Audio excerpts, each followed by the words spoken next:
టెలిమెట్రిక్ విధానం పెట్టడమే తెలంగాణ జలాల్ని దోచిపెట్టడం అనేది బీఆర్ఎస్ ఆరోపిస్తున్నటువంటి బీఆర్ఎస్ మాటలు బంద్ చేయండి అబ్బా. బీఆర్ఎస్ పార్టీ తాము 10 ఏళ్ళ నుండి తెలంగాణకు నీళ్లు నిధుల నియామకాల మీద అధికారంలోకి వచ్చినటువంటి పార్టీ నీళ్లు తీసుకొచ్చిందా? కృష్ణాలో మన వాటాని బీఆర్ఎస్ పార్టీ ఉన్నప్పుడు మరి తీసుకొచ్చిందా?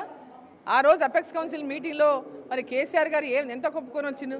299 టీఎంసీలో కొప్పుకొని వచ్చి మరి 299 టీఎంసీలు కూడా 10 ఏళ్ళ ఉపయోగించుకోలేదు కదా. మరి ప్రాజెక్టులు ఎందుకు కట్టలేదు?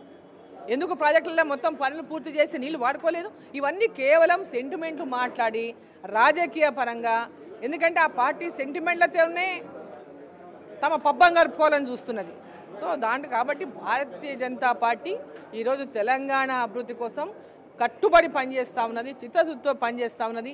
ఇరిగేషన్ ప్రాజెక్టులు కావచ్చు, రైల్వే ప్రాజెక్టులు కావచ్చు, రోడ్లు కావచ్చు, విద్య కావచ్చు, వైద్యం కావచ్చు, మహిళల గురించి కావచ్చు, రైతుల గురించి కావచ్చు, యువత గురించి కావచ్చు, అన్ని రంగాల్లో కూడా తెలంగాణ రాష్ట్రాన్ని అభివృద్ధి చేసేటువంటి లక్ష్యంలో కేంద్ర ప్రభుత్వం రాష్ట్ర ప్రభుత్వానికి సహకారం పూర్తి స్థాయిలో అందిస్తూ ఉంది.